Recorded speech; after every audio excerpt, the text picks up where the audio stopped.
have the Romans ever done for us?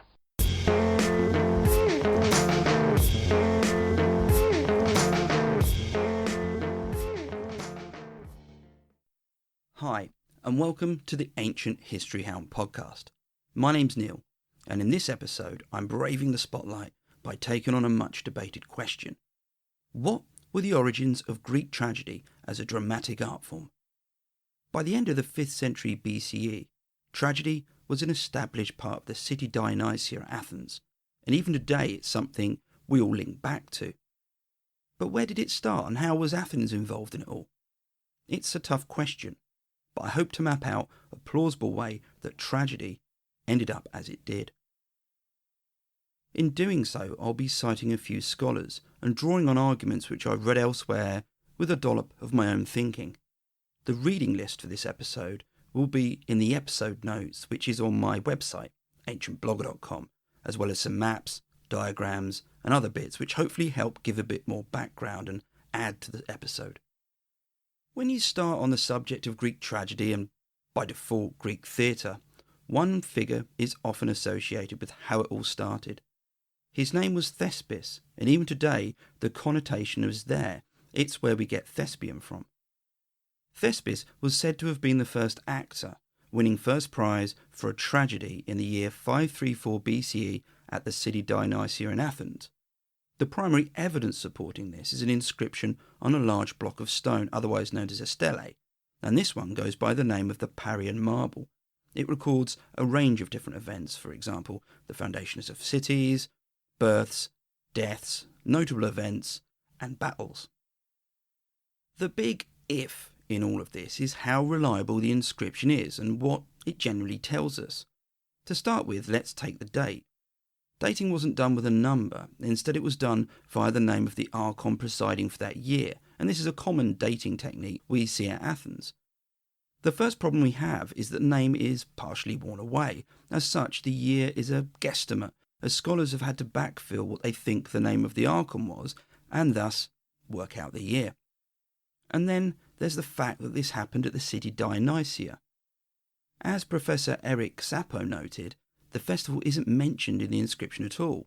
We just assume this is where it took place.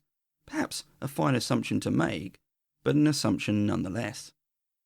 Bearing in mind what it supports, the inscription lacks much detail. What can be reliably gleaned from it is that whatever the year was, this is when Thespis first acted, and a goat was established as a prize. Though that might seem an oddity, the goat does link to tragedy, as tragedy, the word, has been translated as goat song, perhaps meaning that the goat was a prize. Associate Professor Andrea Rothstein notes how the inscription doesn't tell us whether Thespis was an inventor of this, or just the first winner of an already established art form. And then there's the date of the Parian marble. The last entry on it is dated around 264 BCE, so this isn't a piece of contemporary evidence, though I should check myself a bit there. Just because a piece of evidence dates after the event doesn't mean it's automatically wrong. Perhaps there were records available at that time which we don't have. And let's not also forget that contemporary evidence can be as unreliable through bias as anything dating after it. That said, Rothstein does mark down any date prior to the 5th century BCE on the marble as not that reliable. What would help here is if there was supporting evidence concerning Thespis elsewhere. The earliest surviving record of Thespis is in a play called The Wasps by the Greek comic playwright Aristophanes and dates to 422 BCE. Here Thespis is commented on as first producing dances on the stage, but nothing more than that.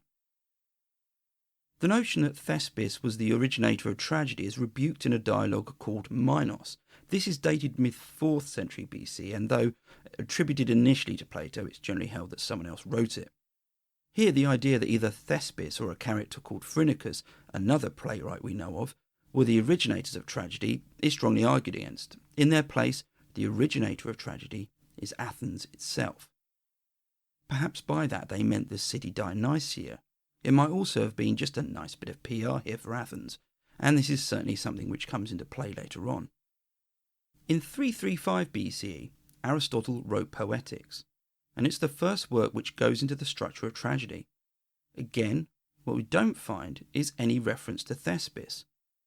For Aristotle, the art form started when an individual first responded to a hymn sung by a chorus. In place of a name, we are given a method by which tragedy took form. I should add that Thespis is mentioned by Aristotle as the originator of tragedy, but this reference is from Themistius, a Greek writing in the 4th century CE, much, much later on. Where other sources mention Thespis and place him at the birthplace of tragedy, they do so as someone who travelled and lived in Attica. They don't link him with Athens. For Dioscorides, a Greek who wrote in the latter 3rd century BCE, Thespis invented the new art form as a diversion for the villagers. Horace, the 1st century Roman poet, described him in his cart, which he used to travel around Attica and he used to perform from. Thespis even featured in an anecdote about Solon, the famous lawmaker of Athens. In Plutarch's Life of Solon, he's banned from performing the new art form because Solon found it dangerous. Art often seeming dangerous when it takes a new form. Sometimes it's comfortable to think just how much history repeats itself. What we find with Thespis is a contradiction. He's both elusive and prominent in equal measure. If we can't pin him down, we can at least start with where some of the sources place him. Not in Athens, but outside of it, and in those towns and villages in Attica in the 6th century BCE. Before I do, however, here are some words from the very appropriately titled Casting Through Ancient Greece podcast. In his final days, Alexander the Great's generals asked him who should succeed him. Alexander's answer, the strongest. Taken literally, this would see the close of the classical Greek age, an age thousands of years in the making. Join me, Mark Selleck, as I go back to retell the story of ancient Greece in my series Casting Through Ancient Greece. We will cast our way back to its beginnings, all the way through to the spread of its culture throughout the known world, thanks to Alexander and his generals. You can listen and subscribe to the series at www.castingthroughancientgreece.com, or you can listen on your favourite podcasting platform. Don't forget to follow the series over on Twitter at Casting Greece or on Facebook at Casting Through Ancient Greece. I look forward to seeing you there.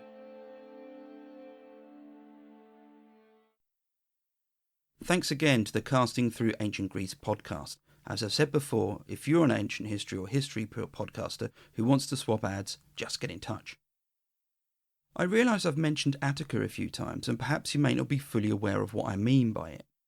Greek city-states weren't just a city, they were a city and the area around it which they ruled and governed. Attica wasn't just one homogeneous blob, it was split into districts and smaller regions. A basic unit was known as a deme, perhaps what we'd call a county or a state, and this comprised of a number of towns and villages. In the month of Poseidon, which tallies around November and December, these demes organised their own festival for Dionysus, and it was called the rural Dionysia. These were very much local affairs. As a general rule, you didn't want to be travelling by sea at this time of the year, so it was only journey by land. Each deme had its own date in its calendar for the rural Dionysia. It's probable that the main town in each deme was the location of the rural Dionysia, as it seems unlikely for each small village to be able to put on much of a celebration. So each deme then acted independently of the others. There wasn't a date when all of the demes of Attica held the Dionysia, and this gave rise to the possibility of visiting your neighbour's deme if you wanted to see what their rural Dionysia was like. The rationale might be because you were nosy, that you fancied another celebration, or simply that the other deme was richer than yours, and you could therefore witness and be part of a bigger festival. Fear of missing out is not a new thing by any measure. The next question is what went on, and why it was all needed in the first place. I'll start with the why, because, well, that'll set the scene nicely. According to myth, Dionysus arrived in Attica, but wasn't well received by the locals. It's something which forms the background of Euripides' play The Bacchae, where the Theban king Pentheus isn't sold by this newfangled god and his antics. For anyone familiar with Greek myth, this is never a good position to take, and there's a nicely macabre anecdote about this play at the end of the podcast. The punishment the locals suffered wasn't as bad as what Pentheus endured, but it wasn't particularly nice either. Dionysius afflicted the men with a state of, well, I'll say it, permanent arousal. The rural Dionysia incorporated this myth in the procession, which was a phallic carnival spectacular. A large wooden phallus was carried in a procession with other members of it also carrying phalluses. It was noisy, and along the way there was singing and dancing and a lot of drinking. In the 5th century BCE, and certainly in the City Dionysia at Athens, which I'll get to in a minute, there were ship wagons which are decorated and acted like floats in a modern-day parade. It's been argued that the procession of the rural Dionysia of the 6th century BCE might also have included wagons decorated as ships. The procession was fundamental in many ways. It acted to welcome the god Dionysus into the town, and gave the Dionysia a defined starting point. It also set the tempo of what was to come. It was fun, boisterous, and lewd. Those in it might be singing crude songs, and there was a back and forth between the crowd watching and the procession as it wandered along. If you've ever had one of those discussions about what event you'd witness in history, perhaps you might want to add this one to the list. The procession moved into the town and made its way into the theatre. Now, to start with, I need you to detach the word theatre from the modern connotations it has. This wasn't a ready-made structure purely for the performance of a play, mainly because that art form hadn't yet come into being. The word theatre translates along lines of a place where something is seen. The most basic theatre was somewhere that people could sit and watch or listen. Of course, what would help is if you had some way seating at a higher level to whatever was going on, and fortunately, Greece had a natural feature which facilitated this in abundance, and if you've been there, you know what I'm talking about. Hills. Theatres utilised hills. People could sit on the hillside and watch below in the flat area at the bottom of the hillside, and this became known as the orchestra. A theatre wasn't used for any one particular thing. Perhaps a good analogy would be a school hall or community hall. It might have been where town meetings took place, where statues were located, and perhaps where other celebrations occurred, and games might even have been played there. And when democracy became ensconced in Athens and rolled out to the demes, you can appreciate the value of a place where people could gather and hear people speak. Though there were eventually 139 demes in Attica, the number of identifiable theatres is very, very low. We've only got 6 which can be identified from an archaeological standpoint, and 3 extras we know about. But Jessica Pagger has argued that this could rise to as high as 19 when other evidence is considered. And you might ask yourself, why are there so few? The answer to this is found in the simplicity of what a theatre was. All you needed for a basic theatre in the archaic and classical period is a hillside with a flat area at the bottom. Ones which are identified today are done so mainly because they evolved into grand structures with supporting buildings around them, such as a temple to Dionysus. Often, they have stone seating, and this element is the result of much later developments. It wasn't as how they would have originally been. At the best, the theatre of the 6th and 5th centuries BC in Attica would have consisted of wooden seating on the hillside. You can therefore appreciate how perishable such a setup was, particularly if it was a small town where no later developments were made and nothing stone came into place and there weren't those supporting buildings. The oldest theatre which survived in Attica is at Thorikos, southeast of Athens. The first stage of construction is argued as dating as early as 525 BCE. It had a rectangular orchestra, a temple to Dionysus, and some smaller buildings. Many of the theatres of the 5th century BC had narrow, rectangular orchestras. Think of the touchdown area of an American football pitch or rugby pitch. You'd often associate theatres with circular orchestras, but it seems rectangular were a tried and tested shape and carried on being used in later periods, and this challenges the idea that the circular orchestra replaced the rectangular version. Bit of a niche argument, but an interesting one. Once the procession had arrived in the town and made its way to the theatre, things calmed down slightly. The image of Dionysus, probably a votive wooden image which had been taken out of the town to join the procession, was put back wherever it stood, perhaps in the temple to Dionysus or even in the theatre space. It was here that a local chorus, or perhaps a travelling one if the deme could afford it, performed a hymn. Performance art of singing and dancing wasn't restricted to the Dionysia. There were all women and all-girl choruses in Sparta who performed in the sanctuary of Artemis as part of a festival display. Dancing and singing was an understood and widely used art form in other festivals, and it's referenced widely in art and literature in ancient Greece. Performing hymns wasn't a static thing. Part of the challenge was to sing and presumably harmonise all whilst dancing and moving. It was a particular type of hymn which was performed here. It was known as the dithyramb, and it was a hymn to Dionysus, which would have told a story about one of his many exploits. There was much prestige in the quality of performance, and in a way this balanced the more raucous procession which had occurred earlier. It's with these dithyrambs that we find an initial link with drama. Earlier I recalled the involvement of Thespis, either as an originator of the tragic form, or someone who took an existing idea and just ran with it. What is suggested is that at some point in the mid to late 6th century BCE, someone stood up in front of the chorus and interacted with them. I'm not talking about a heckler, by the way. The individual played a role and responded to the chorus, and this is reflected in the name of their role, a hypocrite. The word today has a somewhat different meaning, but hypocrite translated originally as interpreter from underneath or responder. The word hypocrite also came to be translated into another word, actor. This new development, where an individual and a chorus told a story, had huge potential.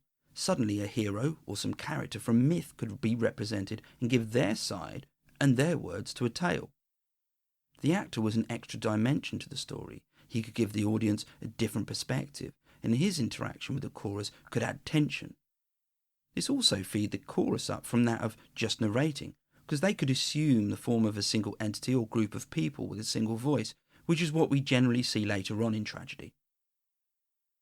It was a groundbreaking development. Suddenly the performers at the time had a whole new way to explore stories and entertain people. Looking for modern analogies, I can only liken it to how everything changed in cinema when speech was added to films. It's plausible then that this new tragic art, with an actor and a chorus, existed in the rural Dionysia before it came to Athens. I should add, though, it's unlikely that this form of tragedy was a manifestation of the form that we would understand later in classical Athens. There was only one actor, and perhaps the performance only told part of a story, much more of a sketch than a play with a beginning and an end. What is evident is that once it took hold in Athens, the City Dionysia facilitated changes in this art form which made it into the tragedy we know today. The city, or Great Dionysia, was held in Athens in what we'd mark down as March in our calendars. Exactly when it came to be is anchored to the Parian marble, which, as I've discussed, isn't perhaps as sound as we might think for a foundation date. And I say that because there are arguments which suggest that a Dionysia was celebrated in Athens as early as the 560s BCE. And a good question might be why. Why did Athens introduce a Dionysia when there were Dionysias celebrated in the towns and villages of Attica? As with Thespis and tragedy, one individual is associated with the introduction of the Dionysia at Athens. The individual was called Pisistratus, who came to rule Athens as a tyrant. In the modern age, we tend to use this word purely in the pejorative sense. It's an insult, aimed at someone who is acting badly in their use of power. And the same could be said of the word used in ancient Greece. A tyrant had normally seized power in a non-conventional way, and once in place, they wielded absolute power with no checks or balances. It's pretty obvious that this could lead to bad behaviour, yet in some instances, a tyrant could really benefit the city he governed.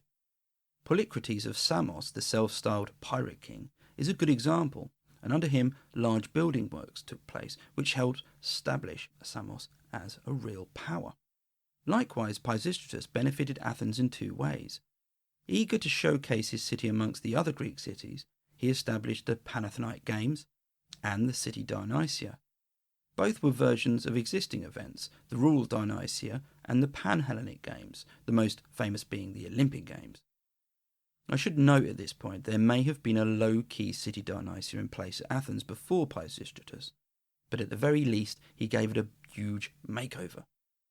Professor Eric Sappo points out that there's nothing much before 500 BCE where we have a City Dionysia with tragedy being performed, but of course that doesn't mean that it didn't necessarily exist, just that a particular element of it, the tragic performance, wasn't present. Or if it was, then perhaps not in the way it later manifested. In some ways, what we have is akin to the ancient Olympic Games. If you're going to define the Olympic Games as a 5-day festival with a suite of different events, then you're going to have to date it starting much later than when it did. The Olympic Games, as you might have heard on my episode, evolved over time. The earliest games, if you can even use that word, involved a solitary foot race. But I'm not going to dwell on exactly when the City Dionysia started. What I'm concerned with is how the dramatic art of tragedy became something we can identify today. Luckily, we have evidence of this in the earliest surviving tragedy. It's called the Persians. It dates to 472 BCE and was written by Aeschylus. We know that there were plays prior to this, for example, the Sack of Miletus by the playwright Phrynichus, which was performed in 492 BCE. Like the majority of Greek tragedy, this didn't survive. We've only got around 32 tragedies with which to make sense of an entire genre. Many hundreds didn't make it. What does survive is the theatre of Dionysius, though, and this became the location for tragic performances in the classical period. The earliest datable parts of the theatre don't date before 500 BCE, and a visitor to it then would have seen a much more basic version than what is located there today. No stone seating, just a set of wooden benches, a rectangular, flat orchestra, and a small temple to Dionysus. The site you visit today are the ruins of the mid-4th century BCE renovations. However, the really big thing about it all of this wasn't the form that the theatre took, it was that it existed at all. To quote Professor Casapo, the theatre allowed for the first time the kind of fixed performance space and fixed audience that made it possible for the transformations of previously processional choral entertainments into entertainments with a sustained interaction between character and a level of narrative development that we might comfortably describe as a plot. In short, the theatre allowed tragedy to happen by giving it a defined space. The traditional space for performances had been the Athenian agora, and this wasn't ideal. The procession had used the agora for the more basic singing and dancing, that is to say at specific points within it, and this had been facilitated by temporary raised wooden benches. Apparently, in one instance, these collapsed, leading to several deaths. And you needed a theatre or a specific space to watch this new art form because the new dynamic, the interaction between actor and chorus, wasn't easy to watch and listen to amongst the processional throng. Given the freedom of a performance space, tragedy soon evolved. Aeschylus apparently added a second actor, and later Sophocles a third. This increased the range of narrative options. Plots could be much more complex. If we take this position, that the theatre was built to respond to this new art form, then it goes that tragedy was being performed in Athens prior to the theatre. What we don't have is much in the way of understanding how that manifested. Perhaps it was a single actor, a chorus, and a mythic episode as a background to the performance. It should also be considered that the theatre wasn't just built for tragedy. The choral performances were also moved here, and this might imply that there was just more than one reason for the theatre being built. It could have been that the City Dionysia was just getting too damn popular. The theatre facilitated tragedy, but it could also take the dithyrambs on as well, and this left the procession more space to go about its business in the agora. It wasn't just in Athens that changes were taking place. The new tragic art was shared back to the demes of Attica, as in the 5th century BCE, theatres started to pop up in the towns and villages. Given that the City Dionysia occurred in spring, and that the rural Dionysia in midwinter, it may have been that performers acted out segments of plays or plays themselves from the following City Dionysia in the rural ones. It's difficult to imagine there being no exchange between the two. This idea can literally be supported in the form of a marble statue base which gave the names of the chorus and the choragos who had been victorious in a competition held in the deme of Anagyros. The base supported a statue which isn't there. There's just a couple of holes in the top which would have been used for the statue. It's dated to the late 5th century BCE, so perhaps by this point the City Dionysia has exported the format of competitive tragic performance out to the demes, and perhaps they came to form part of the rural Dionysia there. With that in mind, I want to get back into the City Dionysia because this was the new platform for tragedy, and to understand how tragedy took hold is also to understand what happened. It also seems to have been enormous fun, and anything which later involved a giant automated snail can't be ignored. For any tragedy, the start for all of this was the summer prior to the Dionysia, which occurred, as I said, in the following March. It was here that a chorogos was chosen to sponsor a production, and this included everything from paying for special effects on stage to keeping the chorus of between 12 to 15 members fed and watered during rehearsals. It wasn't cheap, but far from being something to avoid, it was avidly pursued. To sponsor a winning play meant fame, and what better way to lord over your rich rivals and to have your production win in the City Dionysia. But as I've said, it wasn't cheap. Estimates range, but a figure of around 3,000 drachma has been argued for. To give that some context, a day's salary for a skilled labourer who worked on the Parthenon was 1 drachma. Themistocles, famous for his involvement in the Greek victory at Salamis, was one such chorogos. In 476 BC, as part of his sponsorship of a play by Phrynichus, he set up a painted picture. These were known as pinakes, and Aristotle mentioned how one chorogos featured in the pinake of the play he sponsored, and I did wonder, were these the ancient Athenian versions of billboards or big movie posters you'd see up? The following months would witness the playwright direct and drill the chorus in his play. As I've mentioned, this wasn't a static performance. The chorus danced and sang, and as much you might imagine the amount of hard work which went into performing at the City Dionysia. Likewise, the actors would also be rehearsing. In the spring, our month of March, and the Athenian month, the Elaphebalion, the City Dionysia took place. It still kept much of the features of the rural Dionysia, but it was able to elaborate and make grand certain elements of it. The initial procession was a low-key affair. This occurred very early in the morning, or at night, and it was a torch-lit procession, and during it, the wooden idol of Dionysus was carried from outside the city and into the temple. What followed was in stark contrast. The day procession was every bit as loud and brash as that of the royal Dionysia, except, to borrow a line from a film, it was turned up to 11. A popular theme was Dionysus arriving by ship, so wagons were used, as I mentioned earlier, and dressed up as ships. A dominant theme was the phallus, as it had been in the rural Dionysia, or was in the rural Dionysia. There were the phallophori, the phallus bearers who held, well, no, you can work that out. There were also the ichthyphalloi, or erect phalloi, and these had phalluses on them pretty much everywhere.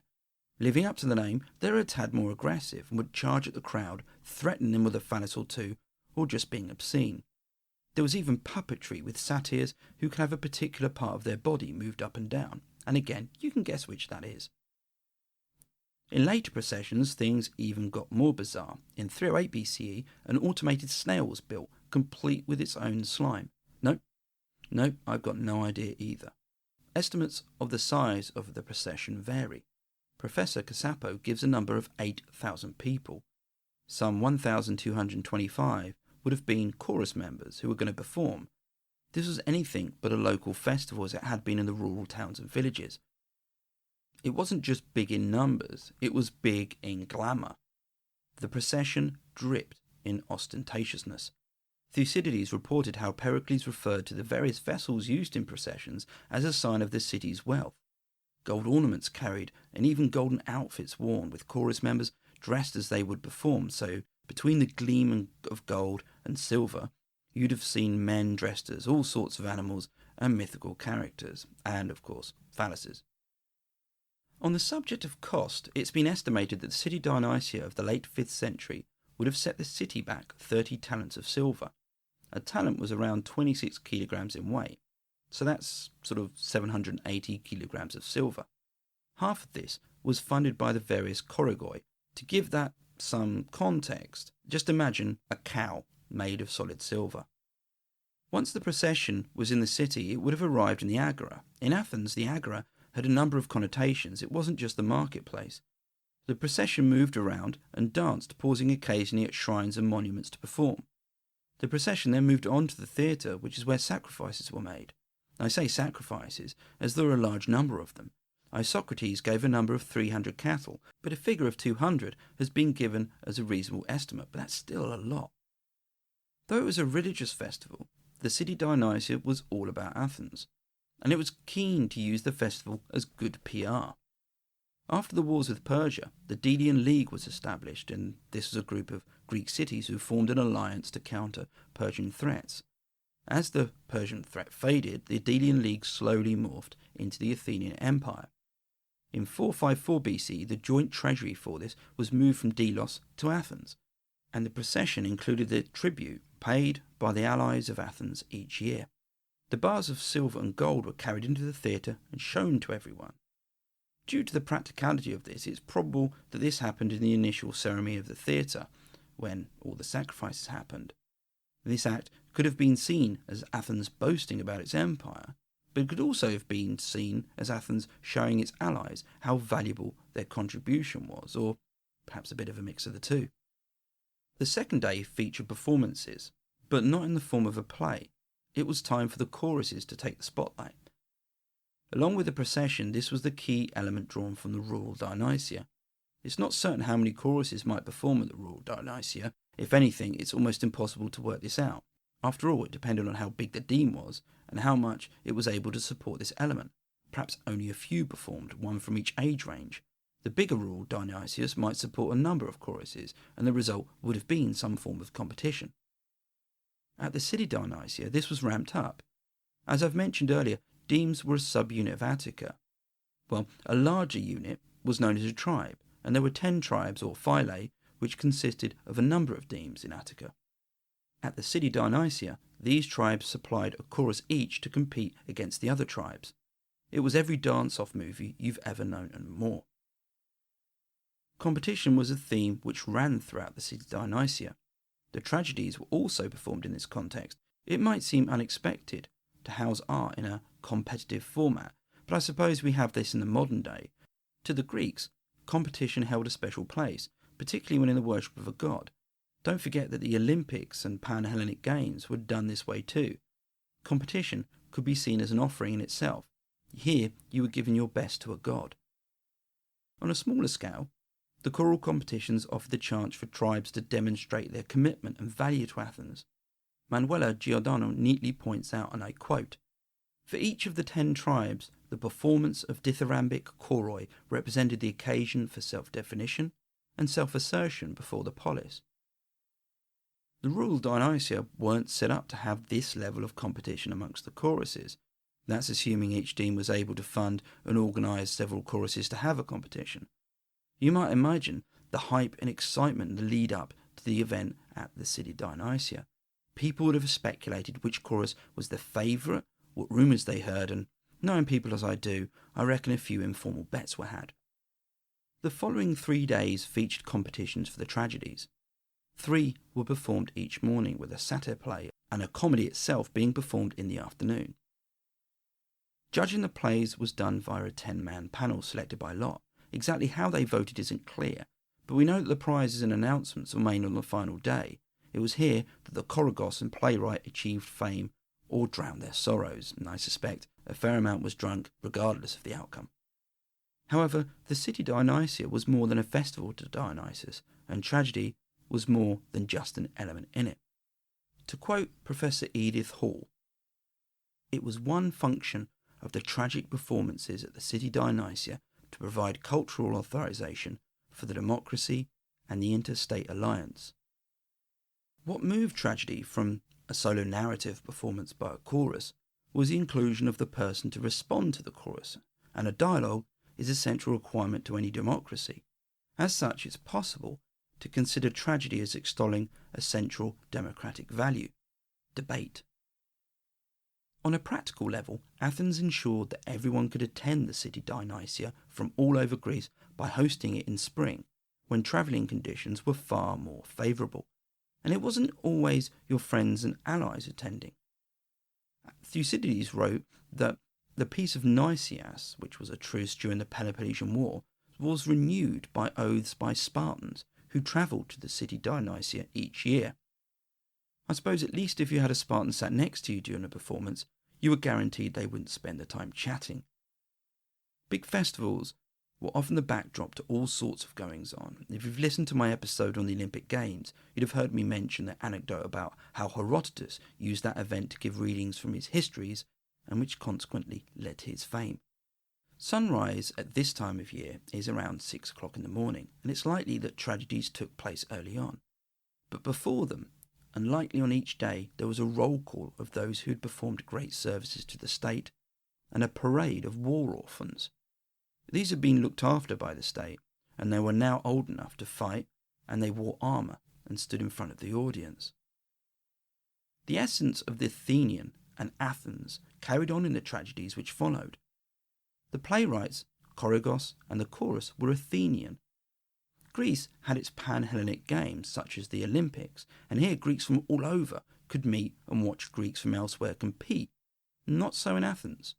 You'd be watching Athenians perform Athenian plays, and of course this could have enforced particular viewpoints. The City Dionysia was a cultural engine for Athens, and 2 anecdotes from Plutarch go well to underscore this. The first involved Athenians captured during the Peloponnesian War at Syracuse following the infamous Sicilian expedition. Thousands were funneled into open quarries as makeshift prisons, and some apparently earned their freedom if they could perform lines and excerpts from Euripides. The second is a bit more macabre. Following his defeat to the Parthians, the head of Crassus, a Roman general, was brought to the king. At the time, Euripides' play The Bacchae was being performed, and the head was used as a prop by an actor who would have previously have expected to use a fake head of the king Pentheus. I don't know who is committing to the role more, the actor or Crassus. Plutarch was writing the 1st century CE, so centuries after the classical period I've been discussing, yet Athenian tragedy was still something recognised and celebrated. And I say Athenian tragedy because that's what it was. Something Athens had developed and used for a variety of purposes. Perhaps one day we'll find Greek plays written by non-Athenians. It'd be great to hear just how they sound. I hope this episode has given you some ideas and information about how Greek tragedy may have came about. As I said earlier, there's much we don't know, and I think I've knitted together a plausible narrative to it all which addresses the major elements we do know about and tries to make some sense of them. Before you go, a quick appeal for a review if you can leave one, or just word of mouth. Recommend to a friend, a study group or class if this is something you're studying. If you want to say hi, then I'm on Twitter @AncientBlogger, and this is the same for Instagram, Facebook and YouTube. All ancient history content there, by the way. There are also the episode notes on the ancientblogger.com website. If you are keen to do some more reading, or if you're just curious about something I referred to, head over there and have a look. Till next time, keep safe and stay well.